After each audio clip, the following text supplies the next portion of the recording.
A Neighbor's Choice returns.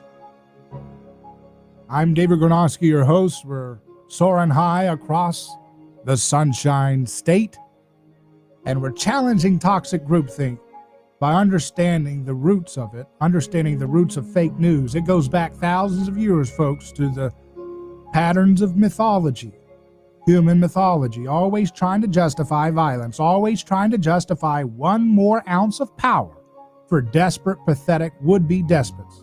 But that's okay. A Neighbor's Choice is here, and we're going to unpack it and sort it all out as best we can as neighbors. So we were talking about this New Republic sentence that was shared by James Lindsay, a frequent guest of the program. It says, the American left should work toward abolishing the Constitution someday. That already happened, pretty much. Either for a new document or a new democratic order without a written constitution. They don't want brakes on power. Why would that be? It's because they have a religious devotion to the perpetuation of the state power in every aspect of our lives, and they manage it with their corporate clients. Corporate clients managing this state because it makes too much money. It's just too easy. If you saw how easy it was for these crooks and connivers to make money off of you and I and fleece us blind, no matter who we vote for, you would see what they're dealing with. You would see how deep this system of corruption goes. The Constitution has been gutted a long time ago. The chains of the Constitution were broken, and the madman that is big government is running wild on us ever since. The progressives have been in power for a long time. They have been in power for a long time. They have and I have to tell you, my friends, if you are someone who is tired of this stuff, maybe you're independent, maybe you're moderate, whatever, you have to get off the government education train. If you've got kids or whatever, it's time to unplug from this system. How can we complain about the progressive control of our society if we send our kids from the moment they're a young kid to the point where they're in college years into an institution created by progressives, or so-called progressives, which are actually reactionaries who want us to worship the state. They want us to be in debt. They want it. I don't know why. I don't know why.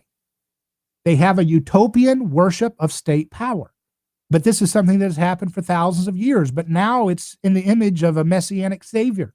The state must be a messianic savior, must save every victim. That's the mythology they buy into. It's all a cover story, though, because at the end of the day, it's just a bunch of grifters.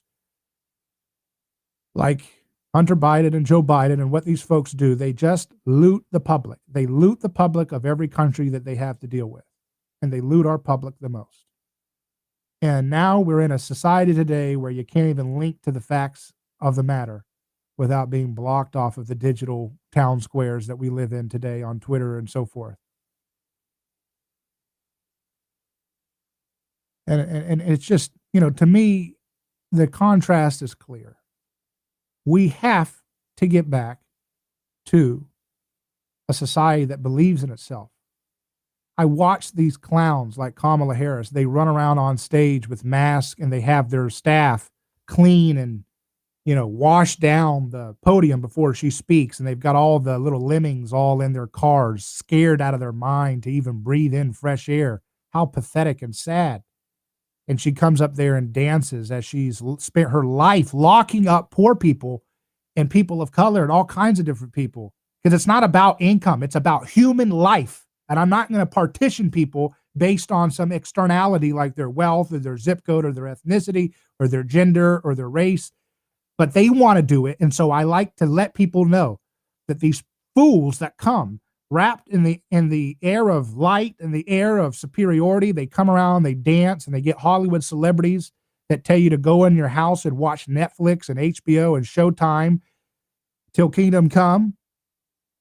And they dance and they try to act, look, I'm just normal like you. I've spent my whole career locking people up for nonviolent crimes like missing school too much or locking people up for 20 years for marijuana. That's what Kamala Harris did. And the corporate media has enough power over low information people to convince millions of people that a woman who spends her entire career locking innocent, nonviolent people up and laughing about it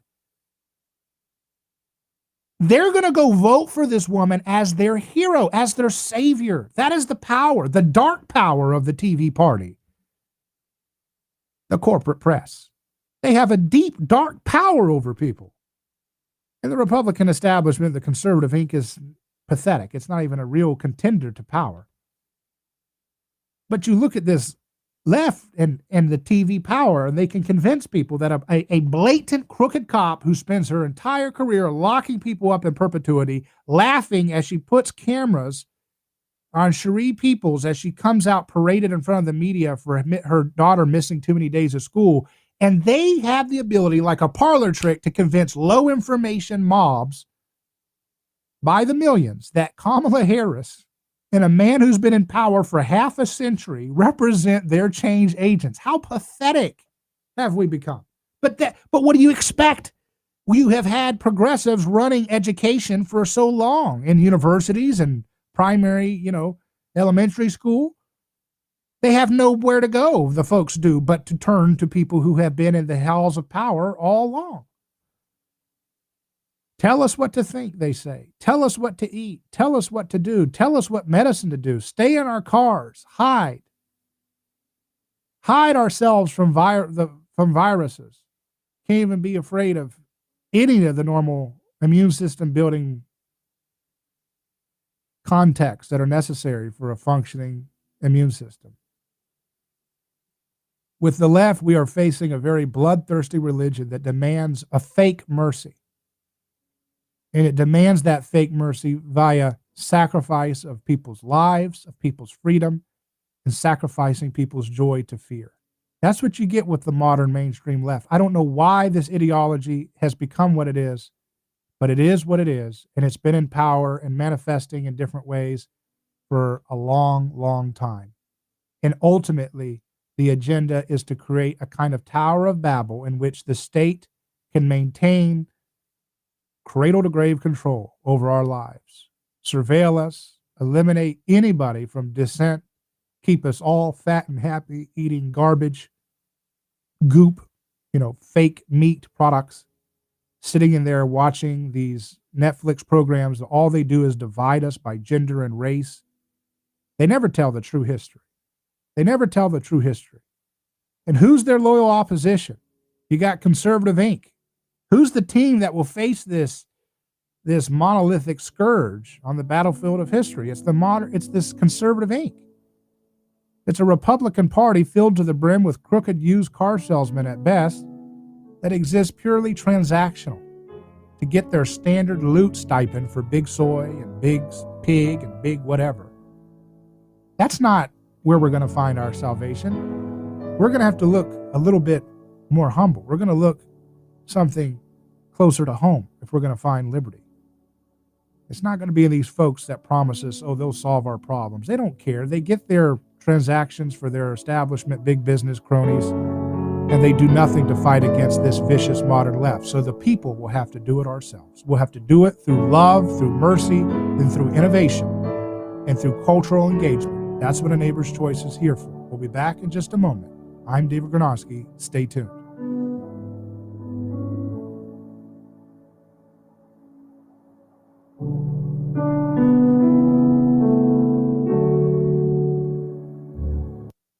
Ronald Reagan would turn over in his grave if he saw what's going on today. Crazy things are happening. You cannot be afraid. You've got to stand up for what you believe is right. But one thing is for sure. You can't trust anybody. For talk, news, and information, you can count on us. Enough is enough. I almost blew a gasket. Good for the country. I know what I'm talking about.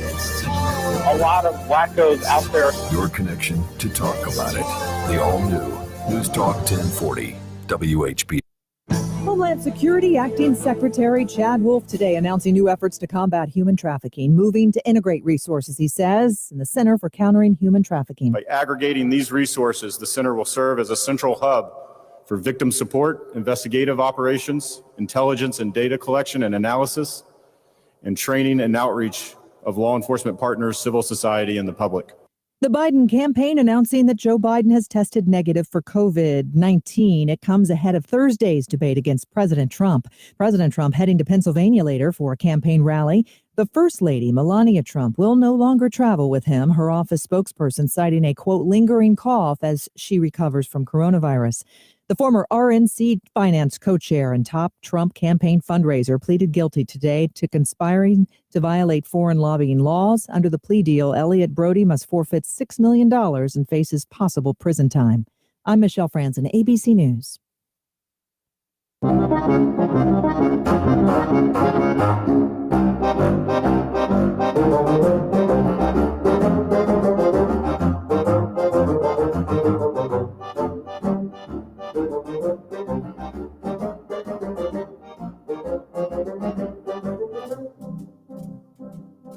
So I often tell you that the state is a vestige of actual ancient archaic religion. That, you know, when we say separation of church and state, it's kind of redundant because the church is Jesus's project, which has come to end archaic religion. It's come to end sacrificial dominion on the part of principalities and powers that ruled the world when Jesus arrived on history. But if you look at this, I'll show you some examples of the religiosity of political ideology. It's not just something new. It's just that you can see it clearer because it's falling apart. And when it's falling apart, you see the seams, you see the nuts and bolts of the whole project a lot more clear.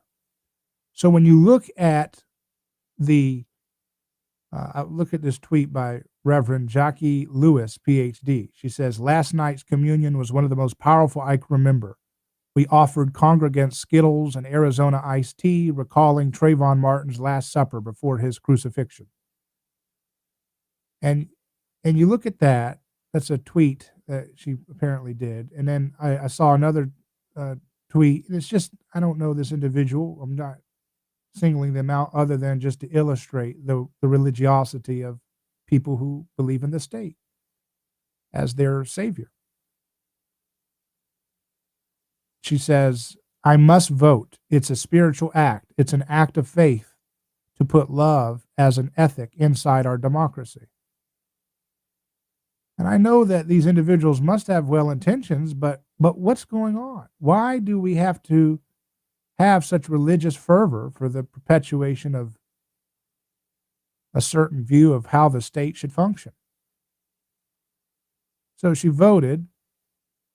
It's a spiritual act. It's an act of faith to put love as an ethic inside our democracy. She votes for Joe Biden, she says, and she voted for Joe Biden after 47 years of bombing campaigns and ripping people apart across the globe in the service of banks and giant corporations that seem to make a lot of money off of endless wars.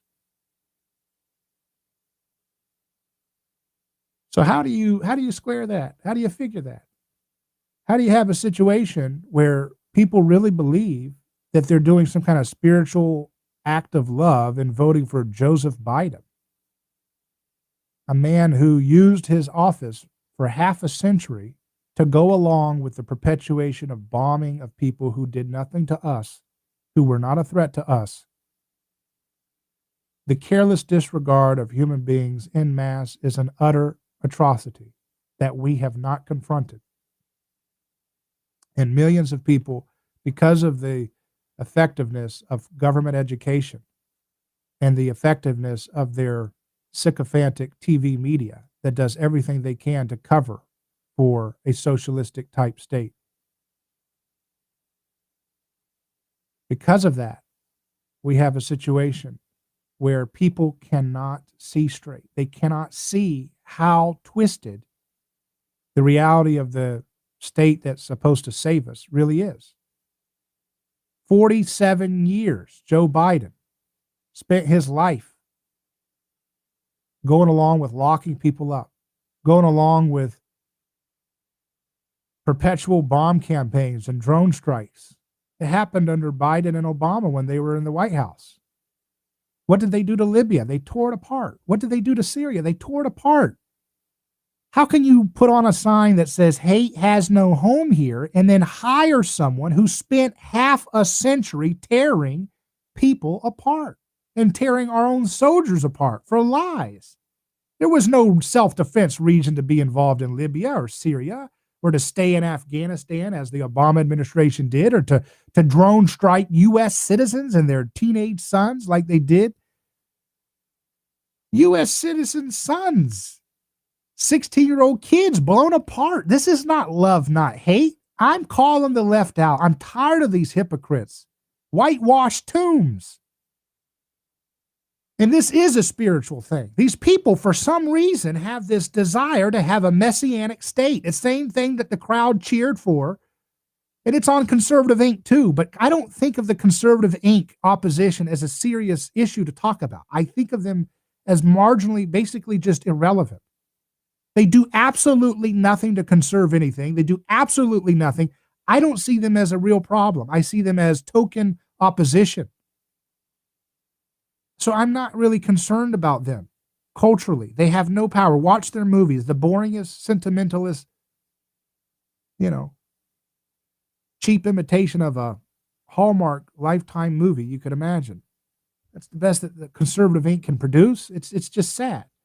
I don't see them as a serious threat to liberty, to our culture. But what I do see is this left that is obsessed with the state having ultimate control. They're okay with Twitter and Facebook, sycophants of the state, keeping people from seeing the evidence that Hunter Biden and his dad were using their power to take money on behalf of corporations and different countries in which his dad's policies had certain effects. This is the status quo of the state. This is not something new. This has always been going on, but you're not allowed to see it. And they have to delete these things from you because they want you to worship the state. They want you to believe that the state is your God and that the state has divine prerogative to sacrifice whom they want. So they can put lockdowns and kill millions of people in third world countries who depend on having a stable economy to have food because they live day by day. They live paycheck to paycheck every day. They live just enough to live for the day. They get just enough money to eat for the day is what I'm saying. And millions of people have been cast into poverty. Millions of people will die because of these lockdown political prescriptions. And what are we doing about it? Where is the compassion? Where is the church on fire? Come on, the church was supposed to be the witness. Where is the opposition? We need a David to rise up and fight Goliath. That's what we need. We need a real, true, loving resistance. Love that is based on compassion for the least of these. Not Kamala Harris, who dances to Hollywood tunes and spent her whole career locking up poor people and laughing because it gave her power. Talking to people in such a sycophantic way. And millions of people, maybe you're listening right now, and you think you're cool. You think you're socially just because you heard it on the Daily Show that Kamala Harris is your hero. Well, tell that to the people who are rotting in prison right now because of Kamala Harris. Tell it to them. Tell it to their children as you go vote to give this sick person more power. Go tell it to the people who are locked up in prison for decades. Go tell it to their children who haven't seen them because of the sick, disgusting legacy of Kamala Harris. Go tell them you're socially just. These fools that we have in the McResistance, this McWoke joke. What do you have to offer on the left? Nothing. You do nothing to stop the wars. Wake up. Stop being such clowns. It's pathetic. Stop being enablers of the censorship of people who are just trying to expose, and I don't care what their agenda is. The facts of the matter are, you should be able to know that Hunter Biden and his dad were taking their ability to use the power of the vice presidency to make money and to influence personal gain. That's what Hillary Clinton did. That's what they all do. Where have we gone in this society? What is left of the left? What do they have left to offer? They have become consumed in darkness. They think that they represent the victims of the world as they vote for a man who has had power for half a century and used it to lock up people. Can you imagine how many children cried out in terror knowing mommy and daddy were locked up because of people like Joe Biden? How many children cry out in terror because their leg is blown up by sick people like Joe Biden. What in the hell is wrong with you if you say you're progressive? You are not progressive. You're a fool. You're a reactionary enabler of empire, blood, and murder. And I'm sick and tired of this bullying left. They think they have something to offer, and they have nothing to offer. We try to create clean energy, and they say no low-temperature nuclear fusion. Only garbage stuff works. We try to provide solutions for cancer, and they say no, only one centralized government and their corrupt bureaucracies can approve what's medicine. Every part of progress, they stand in the way, and they spit on the faces of the victims of our empire because they have done nothing to end the wars. Under Obama, they did everything they could to expand the wars. How do you drone strike a 16-year-old teenage kid? That's what Obama did. That's what John Brennan did. Your clowns at your MSNBC trash Pravda wannabes push on you in your low information state if you accept that stuff.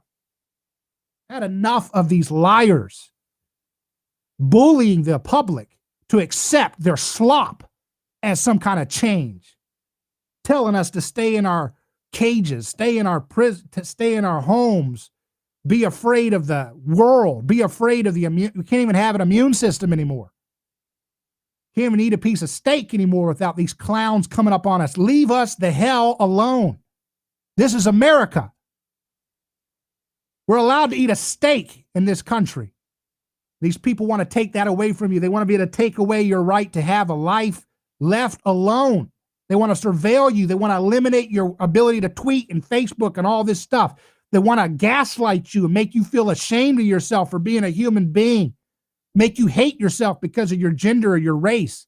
They tell young African Americans every day that they're a victim, and they put Hollywood content in their faces constantly trying to remind them, you're nothing but a victim. You need us progressive. You're nothing but a victim. You need it. They're the most disgusting, wicked ideology I've ever seen.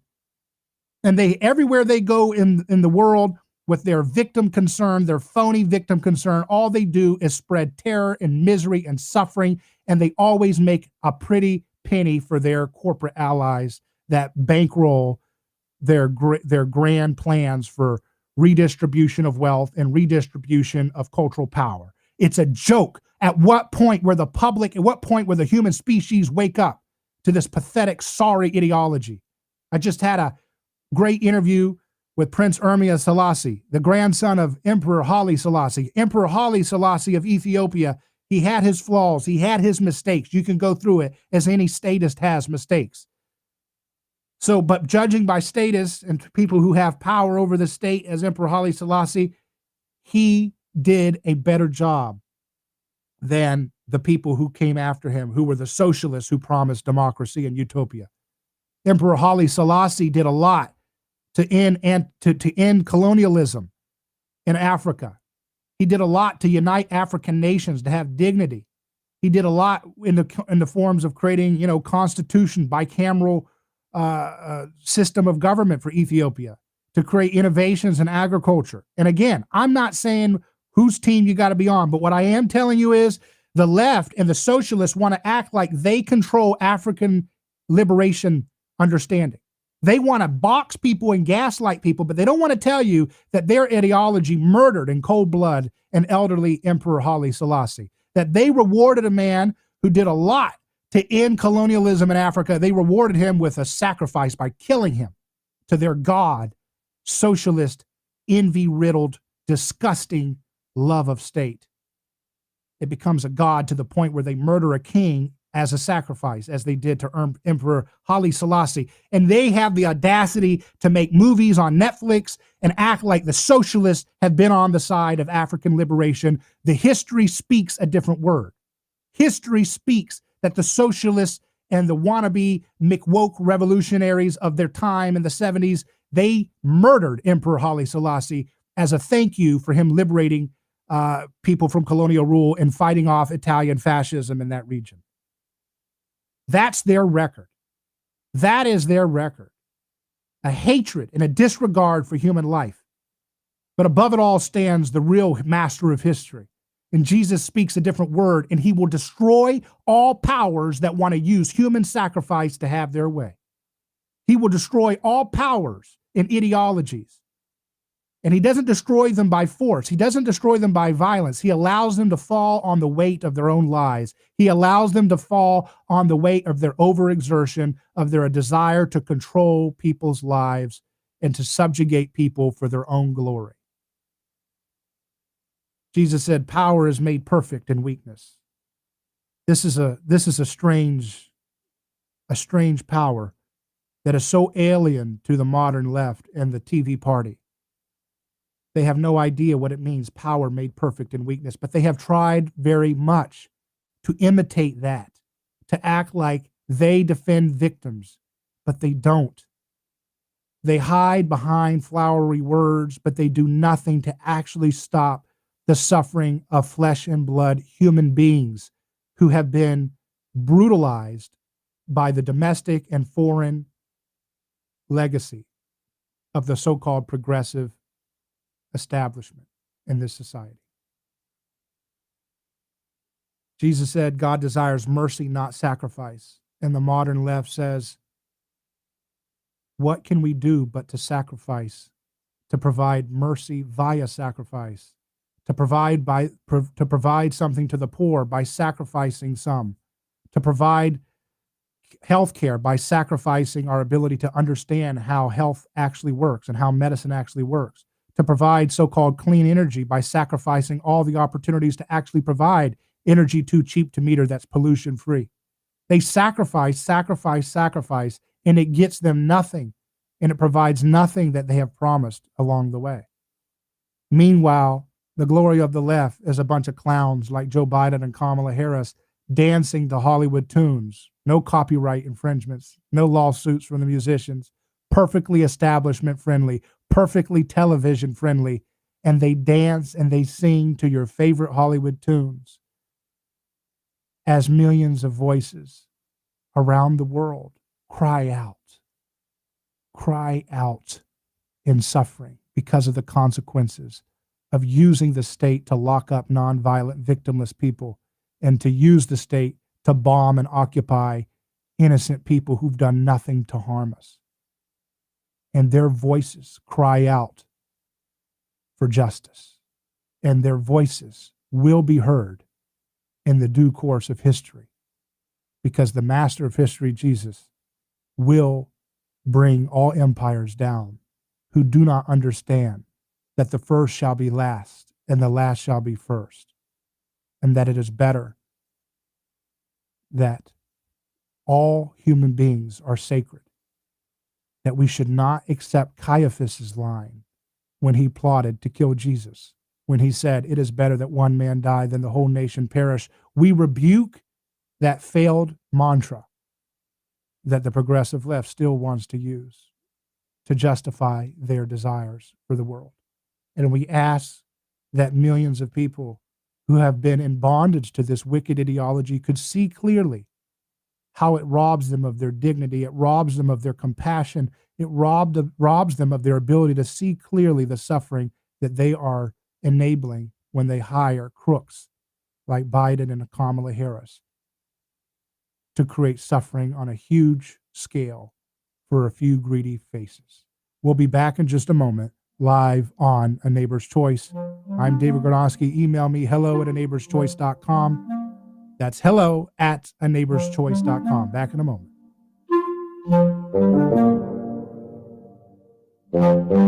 Hello, this is David Gronowski with A Neighbor's Choice. I've got a mission for you. I'm a big believer in eating family farm-raised, high-quality, grass-fed beef. That's why I'm a frequent customer of White Oak Pasture, a 6th-generation beautiful farm in Southwest Georgia. Support sustainable, delicious meat of the highest quality. Ask for White Oak Pasture's beef at your local grocery here in Florida, or go to whiteoakpastures.com, and first-time customers get 20% off on purchases with our exclusive coupon code neighbor. If you want to grow your savings these days, it's good to own gold. Who wants to hold dollars in a savings account earning 0.5%? Instead, check out Monetary Metals, started by my frequent guest, Keith Weiner. They put your gold to work and you earn 2 to 4% interest, paid out not in dollars, but in more ounces of gold. Plus, there are 0 vault fees. With several active deals open right now, they're taking new clients today. Learn more at interestongold.com/David. That's interestongold.com/David.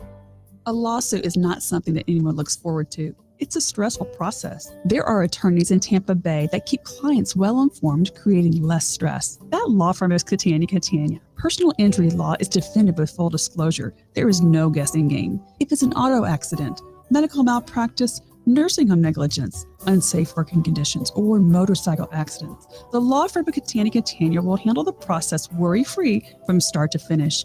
Many victims don't realize they have a claim for the loss until they talk to Catania. They only represent private individuals and treat every case as if it's going to trial. Putting families first is more than just a slogan. It's their way of practicing law. It's a commitment to you. Remember, they don't get paid if you don't get paid. So go to Catania.com. Over 28 years in practice. Catania, personal injury, auto, and motorcycle accident attorneys. Catania, putting families first. Office Tampa. Not attorney spokeswoman. David Granosky here. Let me tell you about a man named Gabriel. Every day, Gabriel puts on his boots and drives across America to make sure our store shelves stay stocked with the food people count on. See, Gabriel served our country overseas. He knows that America stands for freedom, quality, and caring for others the way we would like to be treated. That's why when Gabriel saw food shelves getting low during the pandemic, he hit the road as a driver with Oakley Transport. In the land of the free, where no one should go hungry, we need heroes like Gabriel to help keep America fed. CDLA driving professionals, join Oakley Transport today. Keep America fed. Visit oakleytransport.com or call them today at 1-877-8-TANKER. That's 1-877-8-TANKER.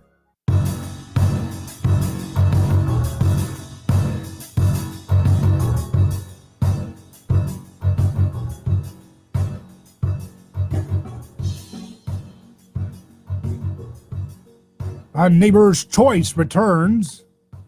I'm David Granosky, your host. We're coming to you live across FM and AM and worldwide on our podcast and our live stream. Thank you for your continued support for our work that we do. Looking at some of the comments here. TWD says, I remember I read your writings on Lou Rockwell's website. You introduced me to Girard's Thought. That's Renee Girard. Thank you. Thank you for your support. Taylor says, Mr. Granosky is on fire today. Keep up the great work, David. Thank you, Taylor, for listening. Thank you for supporting the show. And we continue to just unpack the state for what it is. The way it has become is a religion. It is a vestige of an old ancient way of doing religion where you had to sacrifice. Might makes right.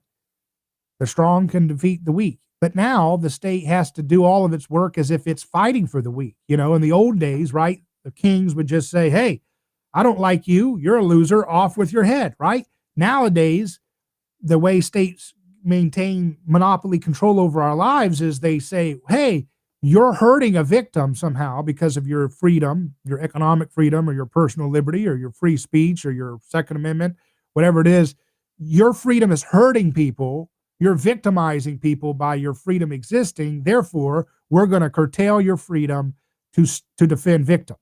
That's the way the state works today. And the reason why they do that is because of the influence of Christianity in our culture. Christianity put the concern of the least of these into the mind of our society. It civilized people. It civilized violent Germans running around and violent, Celtics running around and violent folks running around, sacrificing people. Might makes right. And it started to soften that. It started to weaken that slowly but surely. And sure, violent, terrible things have happened and continue to happen even in societies that say they're Christian. But the standard that Jesus provides and is one thing, and the way people actually imitate it is another. They don't live up to the standard of nonviolence as it's clearly demonstrated by Jesus, and therefore humanity is slow to understand the lesson of history. But nevertheless, I want you to understand very clearly that the reason why the state is always politically correct, the reason why it always acts like it's defending victims, is because it's a cheap imitation of the project that Jesus inaugurated in history to liberate every human person from the bondage of violence, from the bondage of tyranny, from the bondage of oppression, both internal oppression and external oppression. Jesus is the founder of the liberty movement. And that has consequences for today. We're not talking about individualism. We're talking about personhood. We're talking about the idea that every human person is dignified and that you shouldn't lay a finger on them, no matter what the voting crowd says is popular or cool or okay to do. That if they're doing their business wrong and they're greedy with wages, that you don't use violence to stop it. That if you use violence, you're going to make that greed go underground. You're going to stoke it. You're going to make that greed worse than it was before. That's why you don't have economic interventions from the state, because violence does not solve the problems of the heart. It manifests worse problems when you introduce it. Introducing force and violence into the equation to solve problems that are nonviolent sins is a shortcut to heaven that leads to hell. It's a shortcut to heaven. You're trying to create heaven on earth, but you take a shortcut. I will use force to make people fair. I will use force to make people not racist. I will use force to make people kinder. I will use force to stop gun ownership. And every time you do that shortcut of force, it creates more violence and it creates more misery and it creates more, exasperations of the original so-called sin that was supposed to be stopped by the force in the first place. This is the nature of the way the world works. This is at the heart of why we have the problems that we do. And being able to just vote for Team Red or Team Blue is not going to cut it, my friends. We need to get harder into this. We need to understand this. We need to get into this to the real crux of the matter. We need to understand the nature of the state. We need to understand anthropology. And we need to act it. We need to live it out. We need to have skin in the game. We need to get out of government schools. If you got kids there, get them out. There's no point in being there. Come on. It's time to put some skin in the game. Stop relying on progressives to babysit your children and then complaining about the results of progressivism. It's ridiculous. It's so dumb. It's such a dumb way to do it. But that's what Conservative Inc. has done. Conservative Inc. is just the losers that are designed to lose when they play the Harlem Globetrotters. But we got to be with the master of history. The master of history dismantles evil by allowing it to fall on the weight of its own exertion. We have to think big. We have to think with joy in our hearts, with courage. We have to be able to innovate. We have to be able to create the problems that the state says only they can solve. We have to solve the problems, let me tell you. Solve the problems that the state says only they can solve if you give them ultimate power. That's the only way we can overcome this tyranny. We have to make the tyranny obsolete. And that means we got to think bold and big, and we got to be courageous. And we got to love our neighbor along the way. We got to hope that those who are blinded by envy would realize that envy will never be satiated. That desire is an illusion. That trying to tear people down who look different from you or have privilege or whatever it is that's being used by politicians in the service of bankers and warmongers, that trying to tear people down isn't going to make you feel better. It's not going to make your life better. It's just going to make you more miserable because you spread the misery and it comes back on you. I'm David Gornosky. You've been listening to A Neighbor's Choice. Remember, subscribe on our podcast. Go to our website, aneighborschoice.com, and email me, hello@aneighborschoice.com. We'll be back with Hour 2. Godspeed.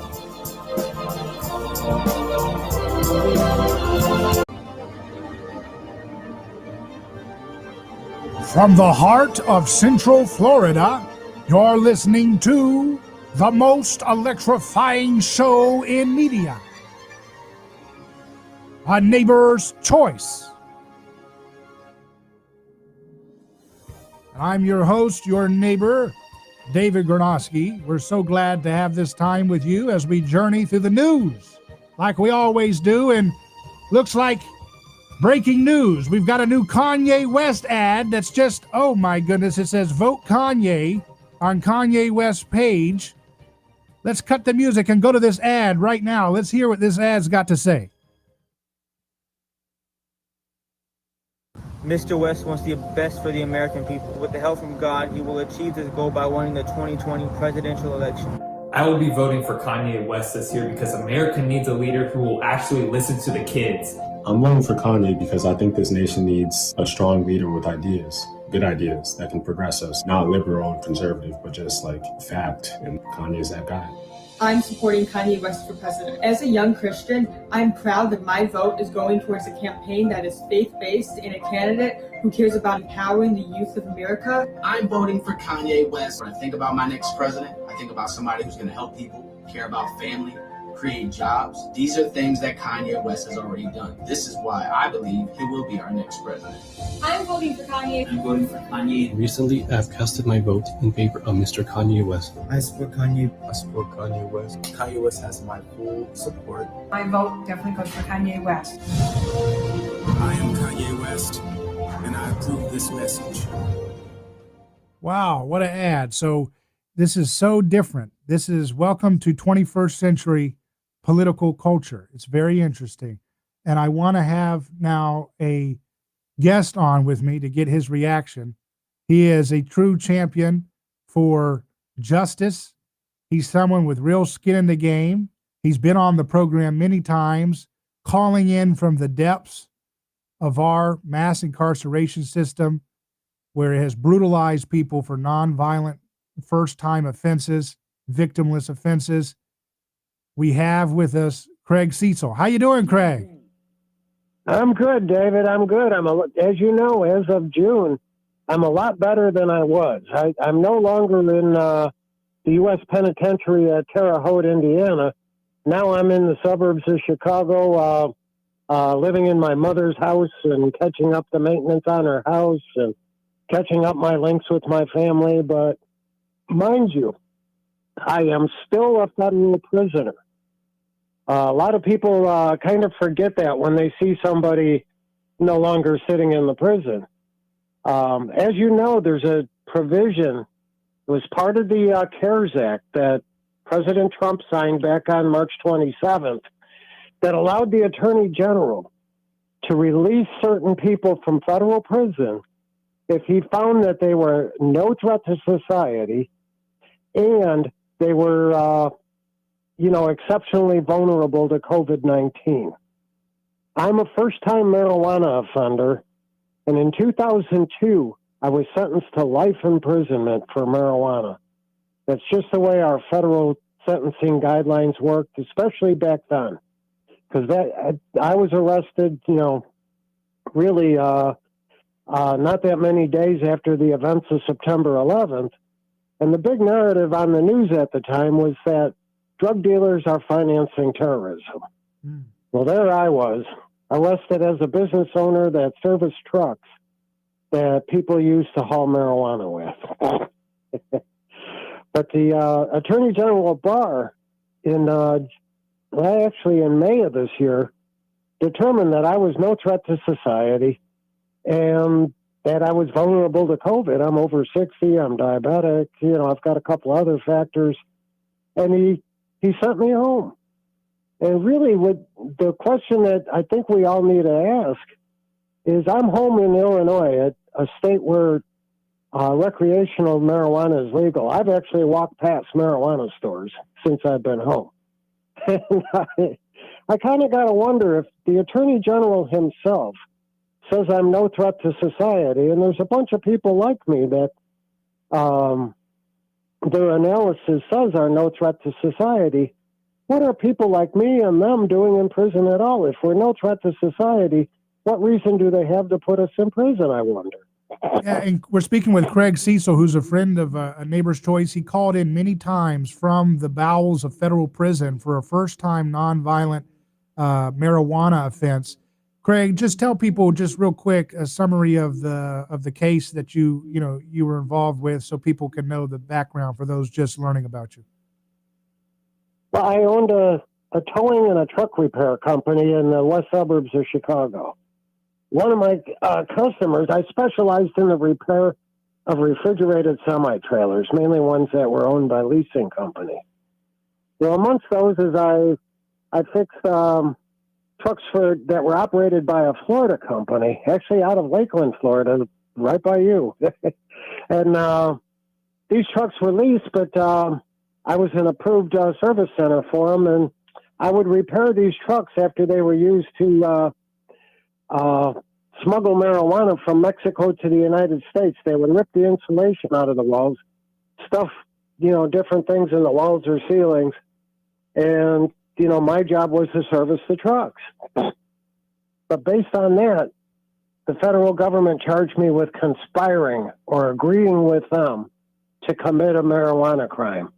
And for that, because I wouldn't and I was unable to snitch or to, somehow implicate other people in the crime, I was sentenced to life without the possibility of parole. And I had no prior convictions whatsoever. Yeah.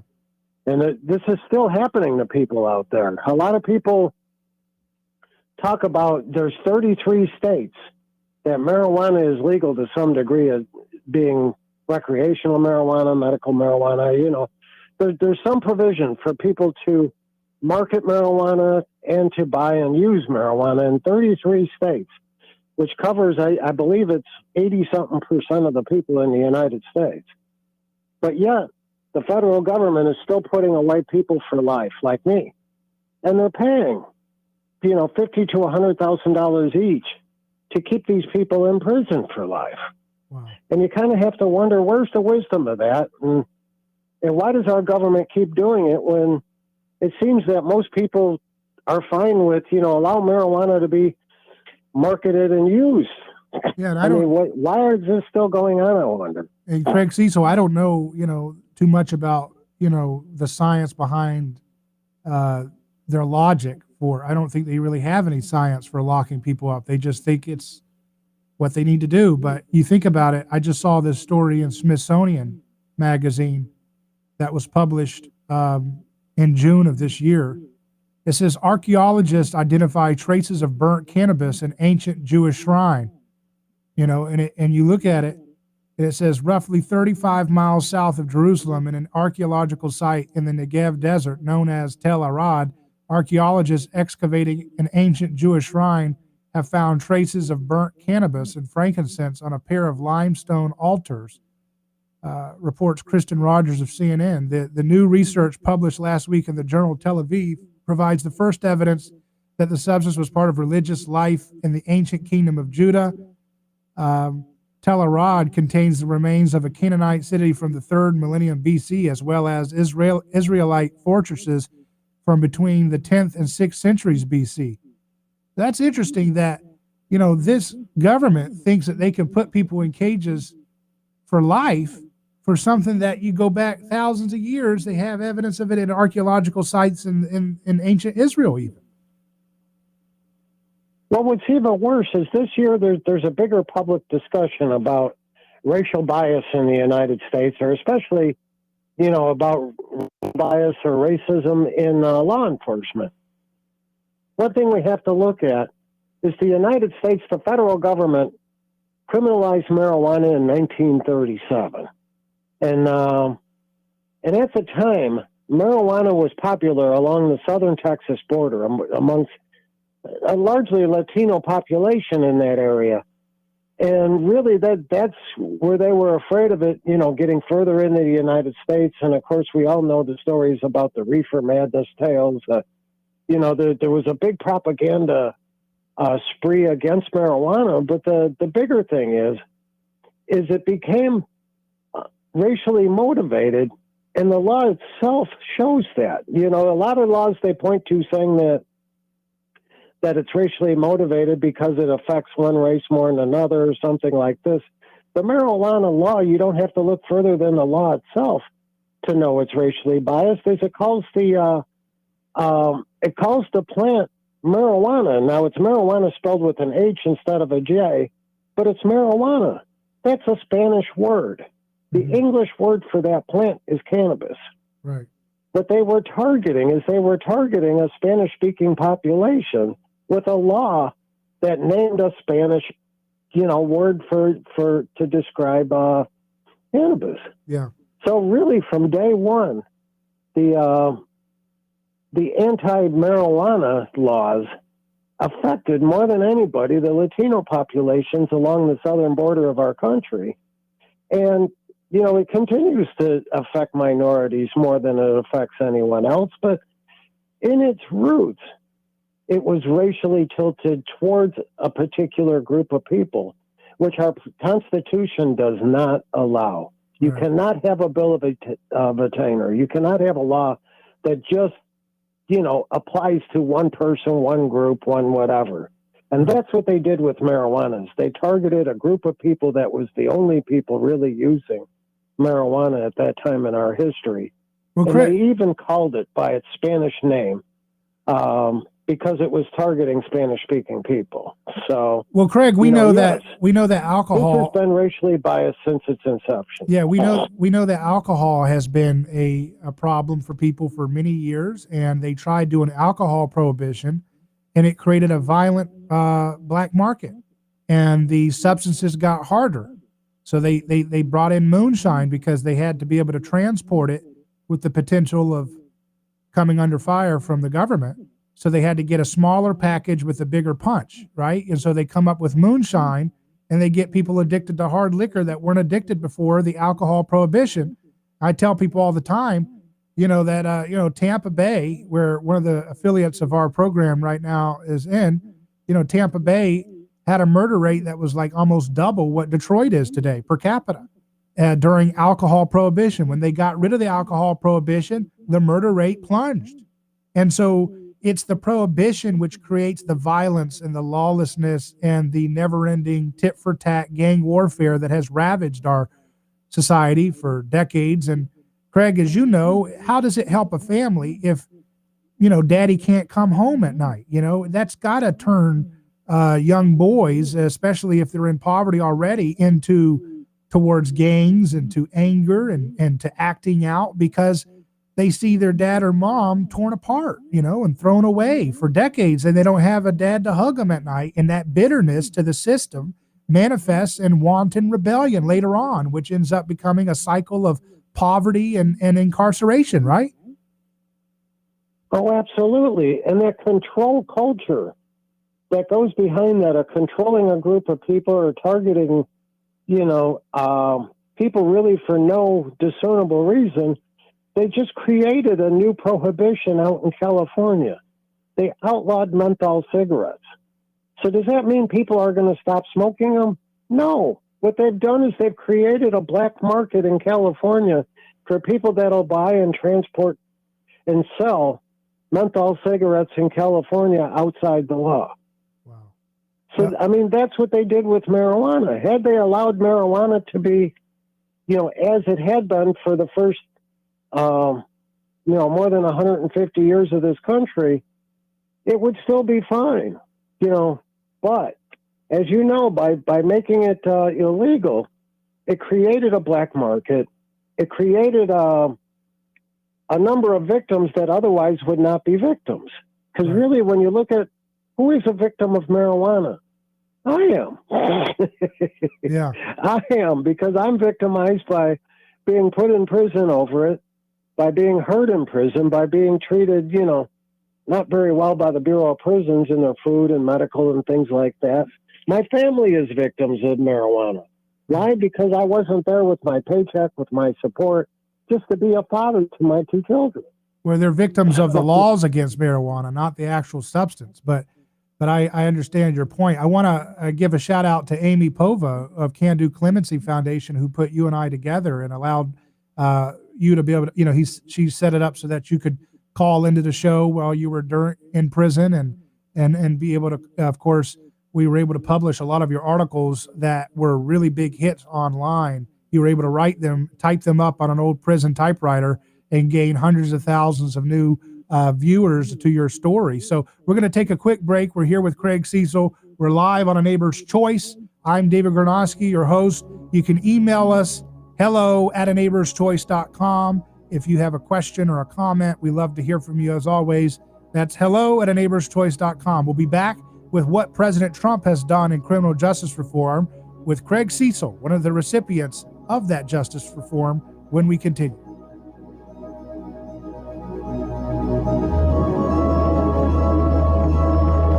Hello, this is David Gronowski with A Neighbor's Choice. I've got a mission for you. I'm a big believer in eating family farm-raised, high-quality grass-fed beef. That's why I'm a frequent customer of White Oak Pasture, a sixth-generation beautiful farm in southwest Georgia. Support sustainable, delicious meat of the highest quality. Ask for White Oak Pasture's beef at your local grocery here in Florida, or go to whiteoakpastures.com, and first-time customers get 20% off on purchases with our exclusive coupon code NEIGHBOR. A lawsuit is not something that anyone looks forward to. It's a stressful process. There are attorneys in Tampa Bay that keep clients well informed, creating less stress. That law firm is Catania. Personal injury law is definitive with full disclosure. There is no guessing game. If it's an auto accident, medical malpractice, nursing home negligence, unsafe working conditions, or motorcycle accidents, the law firm of Catania will handle the process worry-free from start to finish. Many victims don't realize they have a claim for the loss until they talk to Catania. They only represent private individuals and treat every case as if it's going to trial. Putting families first is more than just a slogan. It's their way of practicing law. It's a commitment to you. Remember, they don't get paid if you don't get paid. So go to Catania.com. Over 28 years in practice. Catania, personal injury, auto, and motorcycle accident attorneys. Catania, putting families first. Office Tampa. Not attorney spokeswoman. If you want to grow your savings these days, it's good to own gold. Who wants to hold dollars in a savings account earning 0.5%? Instead, check out Monetary Metals, started by my frequent guest, Keith Weiner. They put your gold to work, and you earn 2 to 4% interest, paid out not in dollars, but in more ounces of gold. Plus, there are 0 vault fees. With several active deals open right now, they're taking new clients today. Learn more at interestongold.com/David. That's interestongold.com/David. David Gronowski here. Let me tell you about a man named Gabriel. Every day, Gabriel puts on his boots and drives across America to make sure our store shelves stay stocked with the food people count on. See, Gabriel served our country overseas. He knows that America stands for freedom, quality, and caring for others the way we would like to be treated. That's why when Gabriel saw food shelves getting low during the pandemic, he hit the road as a driver with Oakley Transport. In the land of the free, where no one should go hungry, we need heroes like Gabriel to help keep America fed. CDLA driving professionals. Join Oakley Transport today. Keep America fed. Visit oakleytransport.com or call them today at 1-877-8-TANKER. That's 1-877-8-TANKER.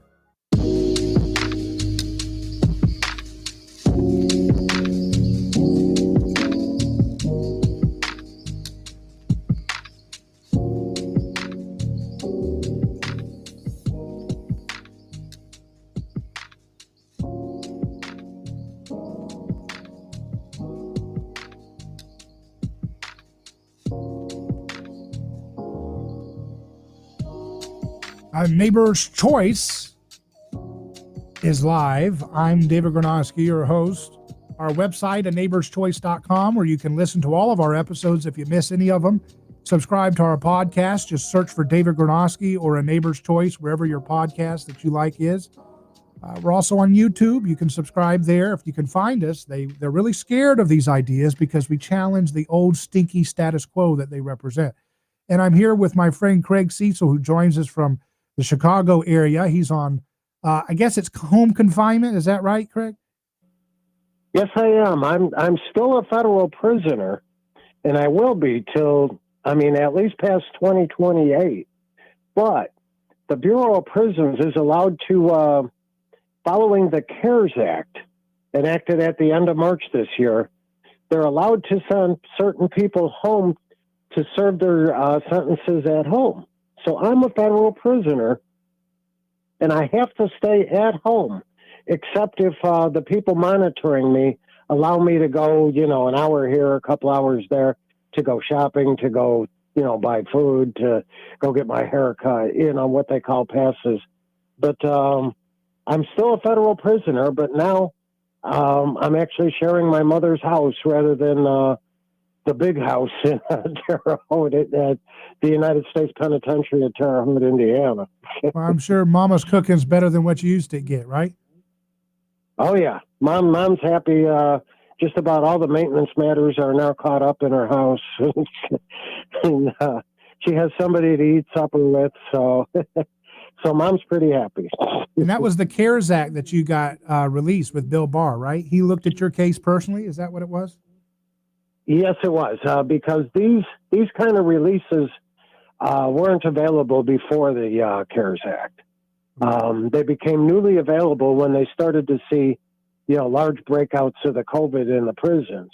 And at first, in April, Attorney General Barr would only allow people in prisons where there was breakouts to send some of the more vulnerable people home. But in May, he finally decided, know what? We ought to go through the whole system and release them before they're exposed, before a breakout. Right. And I was approved for in the middle of May, and after a quarantine and all that, I left in June. Right. So.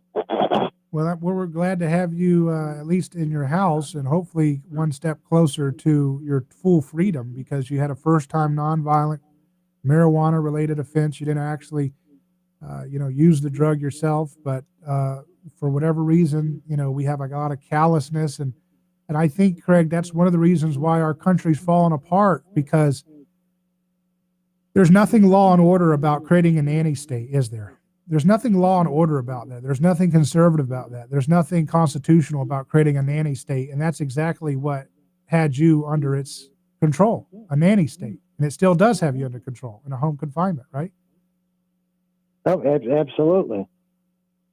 So, I'm still having I'm not allowed to just pick up and go to a dentist. I have to go through a BOP, Bureau of Prisons approved dentist, and, just things of that nature. I'm still the property, effectively, of the federal government, serving my sentence at home. Right. So that's what we have to continue to hope for, is that perhaps we can have a real sea change about this. And maybe you can explain a little bit more about the real record of President Trump's involvement in this criminal justice case, criminal justice reform space. But I wanted to get kind of your setup for this, and we can expand this when we continue in just a moment. Well, one thing we noticed is back around beginning in 2014, President Obama started the Clemency Project.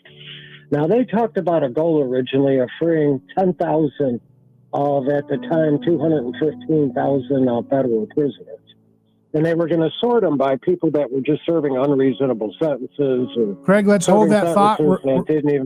Craig, we're at a hard news break. We'll be back in a moment. I can't stop this break. We'll be back in just a second, live on A Neighbor's Choice with Craig Cecil about... There is all kinds of lunacy going on. The madness of 2020. Weekdays 11 to 2. I'm just so fed up with these Democrats. It's unbelievable. Get it straight from Chris Plant. They're so hypocritical. It makes me sick. It's the Chris Plant Show. This has just got me going on. And the left is waging war against the police in the United States. Telling it like it is. You should be thanked profusely for getting to the point. You're a voice of reason in the sea of idiots. The Chris Plant Show. Weekdays 11 to 2. News Talk 1040 WHBO. Anybody not thinking COVID is a big deal can listen to this person in one of the many hotspots in the U.S., Andrea Palm, Secretary-designee of the Wisconsin Department of Health. Our case numbers are rising. This virus is claiming the lives of more of our friends and our neighbors, and our hospitals are stretched too thin. This isn't sustainable, and it's going to get worse. Ohio reports a record high number of COVID patients in hospitals. Arizona reports more than 1,000 daily coronavirus cases for the second time in a week.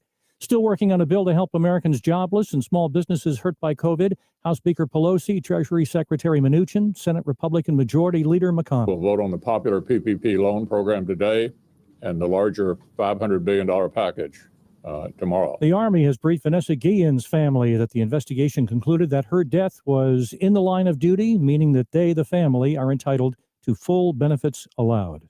Chuck Severson, ABC News.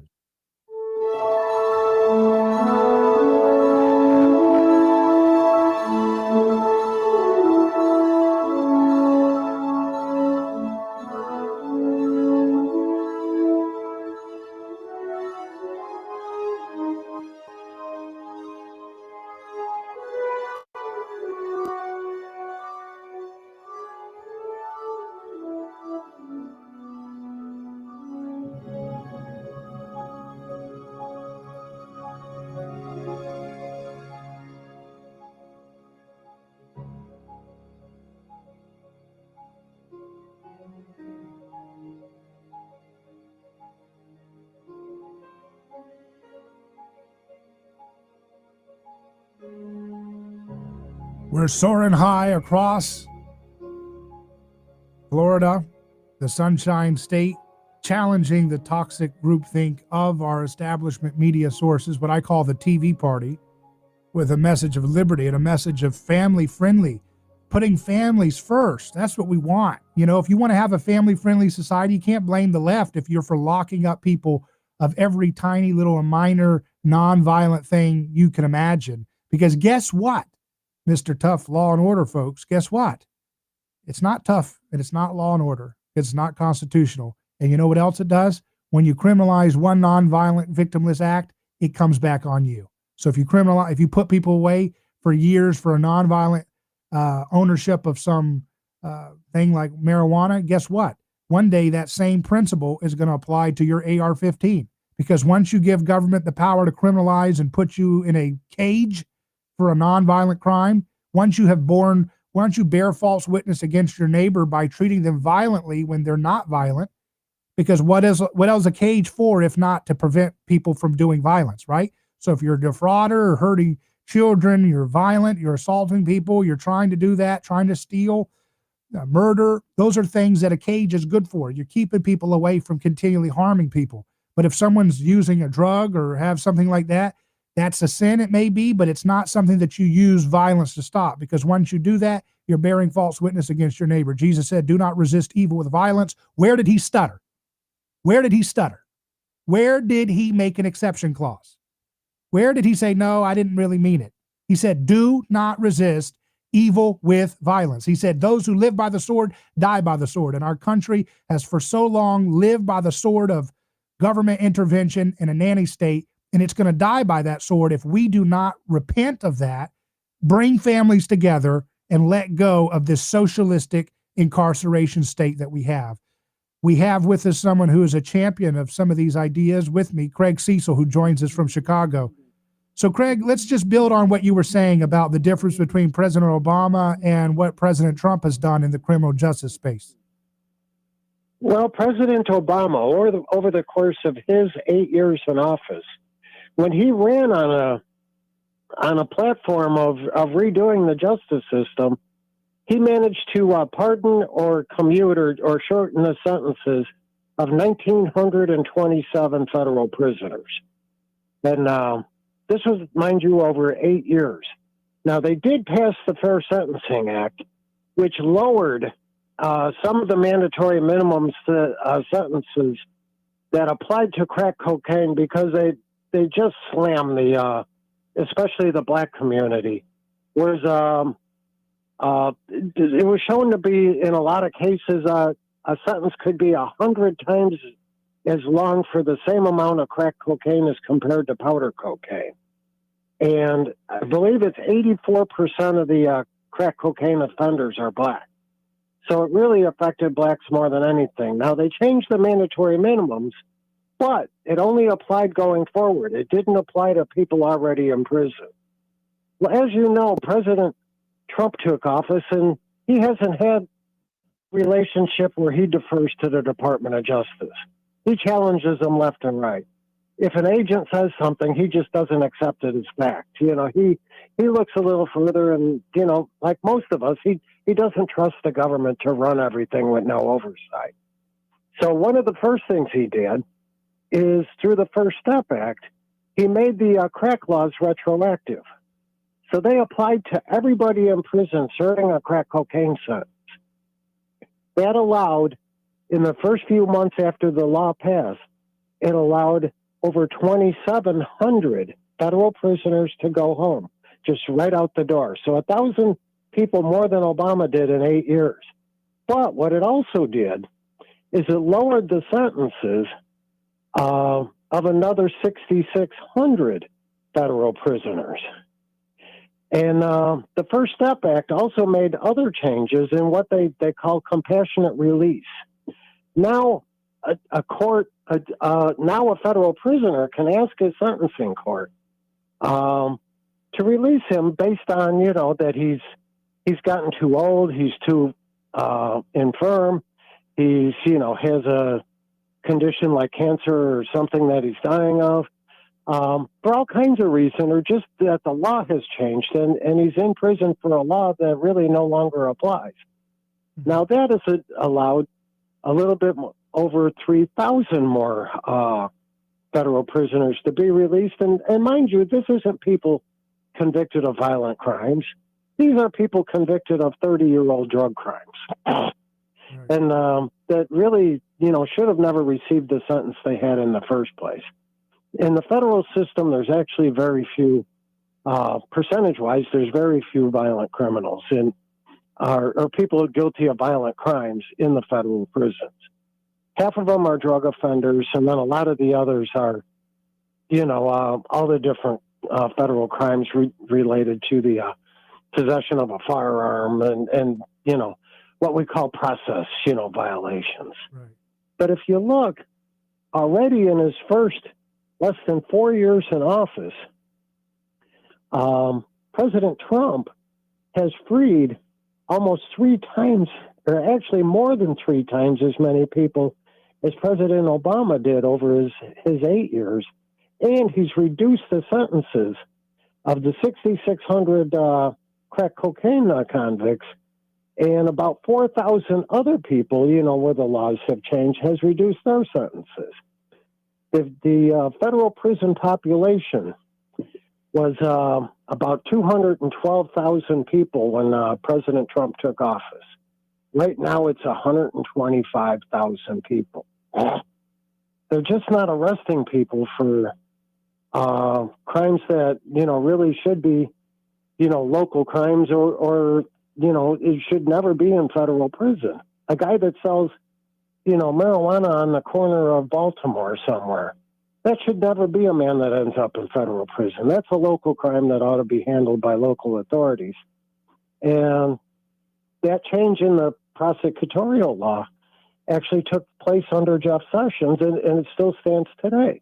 That's why our federal prison population is falling so precipitously in the last 3-some years under President Trump. And you notice that the crime that's rising is in relation typically not to federal prisoners getting out and committing crimes, which is actually very, very rare based on who they're actually releasing from prison, people like me, but it's from all these different policies in especially Democratic-run cities like here in Chicago, where they're not putting people in jail for, when they're caught with guns, when they're caught assaulting on the street and all that. We just had 3 more people that were out on bond caught murdering 2 people. And this is happening all the time in Chicago and New York and L.A. and all over the place.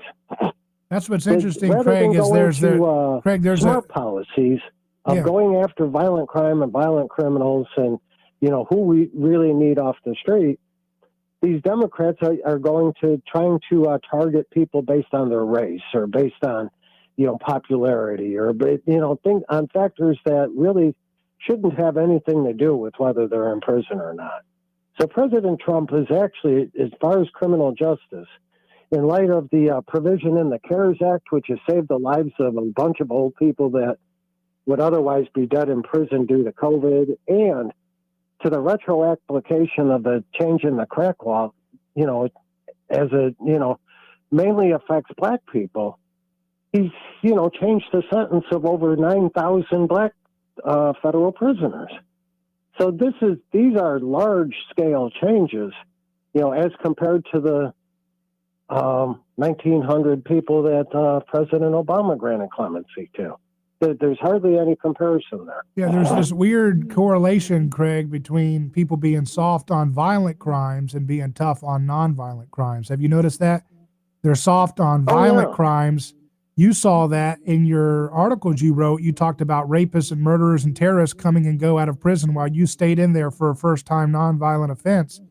And I see that from the policing standpoint. My friend Detective John Beza talked about when he worked at the NYPD as an undercover narcotics detective, there was tons and tons of people and resources for fighting drug offenses. But then when he went over to the Special Victims Unit, where people actually have violent crimes and horrible injuries, there was just 5 guys and a stack of cases that weren't solved. So there was no resources for that because there's no federal grants like there is for the drug war. So all the incentivized stuff, all the resources and manpower goes towards a never-ending socialist policy like a drug war. And none of the resources go to solving violent crimes like special victims units deserve to have. So whether it's the sentencing like you saw where murderers and rapists come and go out of prison, but you stay there as a marijuana offender, or whether it's the policing where Detective Bezos saw tons and tons of people doing no-knock raids for never-ending drug war like a socialist would do versus no resources for rapes and murders and horrible things to children, that really indicts the soul of this country, doesn't it, Craig?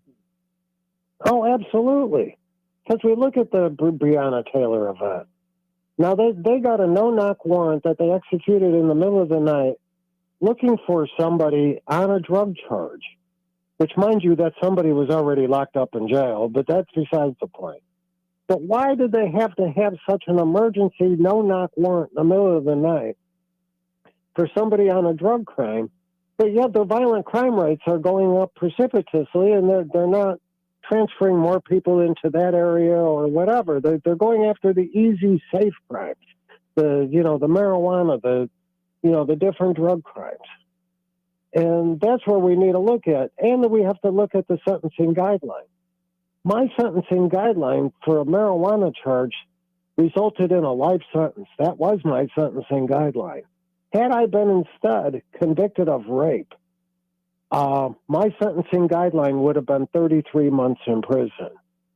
Had I been instead convicted of aggravated assault resulting in serious physical injury, my sentencing guideline would have been 8.5 years in prison. Now, you can't help but, be angry. Why does a violent crime get a slap on the wrist compared to, a marijuana conspiracy? That our laws are outdated, and they weren't right, especially when they were badly changed in back under the Biden administration, or actually under the Biden bill during the Clinton administration. Yeah, that's what made some of the biggest changes in the relationship between, who gets the higher sentences and who doesn't. This actually came from the Biden bill back in the early 90s during the Clinton administration. Craig, can you believe the parlor trick that the corporate media is trying to do in convincing the young who are excited about justice to go vote for Joe Biden and Kamala Harris to somehow move the needle for justice? I mean, these people spent their whole lives locking people up, as you just illustrated. Kamala Harris fought exonerating evidence from being brought into cases for people who are in really bad sentences, right? And I mean, on death row, I heard. I don't know. I got to verify that. But, that's not a record of justice. And yet the media has this ability over low information people to convince them that crooked cop like Kamala Harris and a crooked 50-year politician like Joe Biden is somehow a liberator of the people when they've done the exact opposite their entire career. Well, a lot of that's our media. Look at during the Obama administration, how often you've seen news coverage of people going to the White House that were freshly freed from prison, and people that were on the news freshly freed from prison, and the news article was mainly giving an attaboy to the Obama administration. But between 3 and 4 times as many people freed under the Trump administration, how often do you see on the news that these people that didn't belong in prison have been set free? It's just not happening in the last 4 years.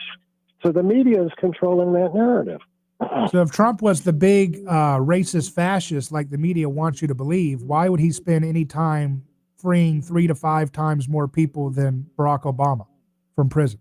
Why would he? And here's another thing. Why would he end the wars that occupy people of color overseas, like in Afghanistan? If he has some problem with other races in a particular way, why is he actually ending wars that drop bombs on people of different races around the world? And why is he ending the sentences of people for nonviolent crimes that Obama and Biden lock people up for? Well, again, it's a mission on the part of certain people in the media. They have a narrative that they want to control, and that's it. They don't want to be challenged. President Trump will challenge the media. You can bet, a Biden administration will not. That's what they see. We're speaking with Craig Cecil from Chicago. You're listening to A Neighbor's Choice. We're live on FM and AM across Florida, across the world on our podcast. We'll be back in just a moment. I'm David Gornosky. Email me hello@aneighborschoice.com. That's hello@aneighborschoice.com. What will we see from a Biden administration for justice? What will we see from Trump if he gets 4 more years for justice issues? We'll hear that answer from Craig Cecil when we return in just a moment.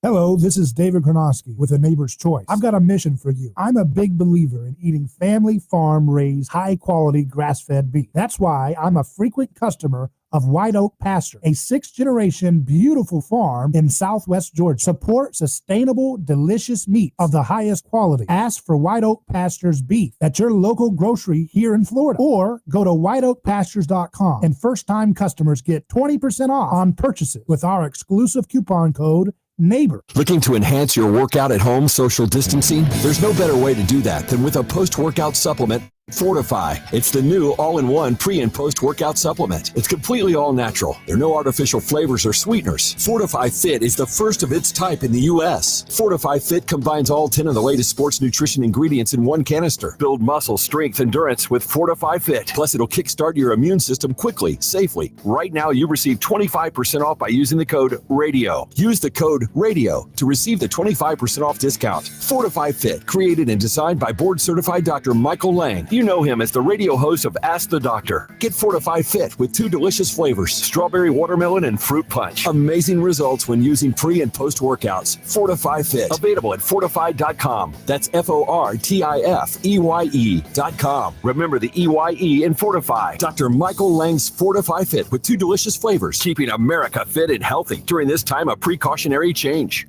David Gornosky here. Let me tell you about a man named Gabriel. Every day, Gabriel puts on his boots and drives across America to make sure our store shelves stay stocked with the food people count on. See, Gabriel served our country overseas. He knows that America stands for freedom, quality, and caring for others the way we would like to be treated. That's why when Gabriel saw food shelves getting low during the pandemic, he hit the road as a driver with Oakley Transport. In the land of the free, where no one should go hungry, we need heroes like Gabriel to help keep America fed. CDLA driving professionals. Join Oakley Transport today. Keep America fed. Visit oakleytransport.com or call them today at 1-877-8-TANKER. That's 1-877-8-TANKER. If you want to grow your savings these days, it's good to own gold. Who wants to hold dollars in a savings account earning 0.5%? Instead, check out Monetary Metals, started by my frequent guest, Keith Weiner. They put your gold to work, and you earn 2 to 4% interest, paid out not in dollars, but in more ounces of gold. Plus, there are 0 vault fees. With several active deals open right now, they're taking new clients today. Learn more at interestongold.com/David. That's interestongold.com/David.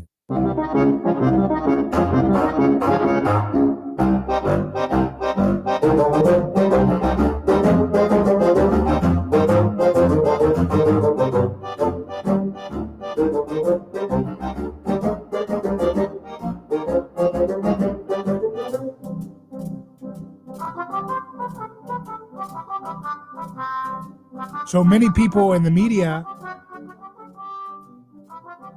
have worked overtime as PR firms for Joe Biden and Kamala Harris.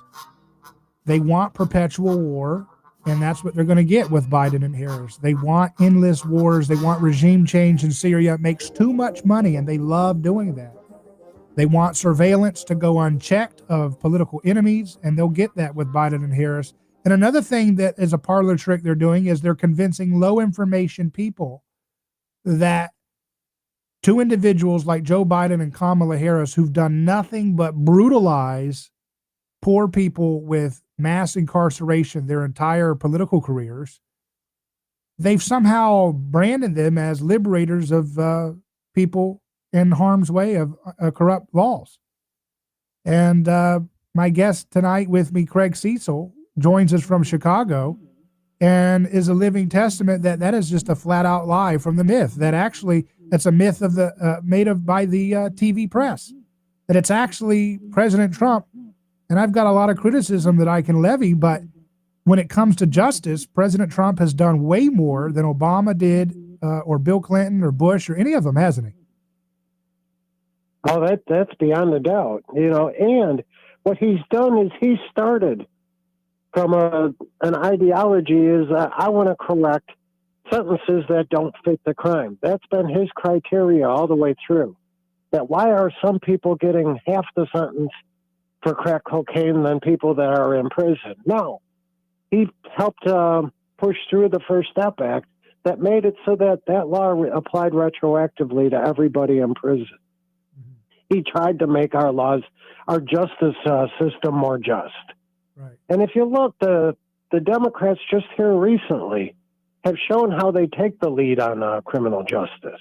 Right. The MORE Act is in front of the House of Representatives, and it was scheduled for a vote on September 21st. And what the MORE Act does is it basically takes the federal government out of marijuana. It just takes marijuana right out of the list of controlled substances regulated by the federal government. And it leaves it to the states. If the states want to legalize it, as I pointed out, 33 states have to some degree already. If the states want to legalize it, fine. If they don't, fine. And this law, one of the other provisions of this law, something that the Trump administration insisted on, if we pass this law decriminalizing marijuana, we're going to fix all the sentences for everybody that's in prison or has ever been in prison for marijuana. All those convictions are expunged. That's a component of the MORE Act. Wow. And like I say, I couldn't be happier when it was finally going to come up for a vote on September 21st. The polling showed that over 70% of the House members, were favoring it. This was wonderful, but all of a sudden, that was on a Monday. The Friday before, Nancy Pelosi announced that, nope, we can't vote on this until after the election. Why? Because this would force our members to have to make a stand on which way they vote, in relation to marijuana. And we don't want to do that because that may alienate some of their voters. We don't want our congressmen to have to make a stand on which way they would vote on this until after the election. Now, what kind of leadership is that? We should be allowed to know exactly how the people we're voting for, how they will vote on a particular issue in Congress. But rather than that, she's protecting them for political reasons, not for what's right or wrong for people in federal prison in relation to marijuana, as the Trump administration pushed in their retroactivity provision. But instead, the politicians come before people in prison for crimes that most Americans don't even believe should be a crime. And I wish that's where our Democratic Party, led by Nancy Pelosi on this issue, where they failed Americans. They failed to do what Americans wanted in order to hide behind a lack of leadership that won't allow us to know, what kind of politician we're going to vote for, how this person stands on that issue. And I wish that Democratic failure. I wish the low information people that watch democratically led chamber, just drop the ball so that we don't, so that their members didn't have to make a stand. I wish that's a failure, in criminal justice, a failure in leadership, and something that they should be held accountable for. And I wish that low information people who watch Netflix for their news would understand the legacy of the left that they're so excited to always support, like lemmings. They watch Netflix for their worldview. They watch Amazon. They watch HBO to try to understand the culture and justice issues. They watch all this garbage stuff, and they think they're woke, but they're just so duped. They're so pathetically, embarrassingly owned by people who have been locking people up. Nancy Pelosi doesn't care about freeing any prisoners. She just cares about her corrupt grift. That's all she cares about. Because if she truly represents the people in and around San Francisco, California, you would think she would have to be in favor of,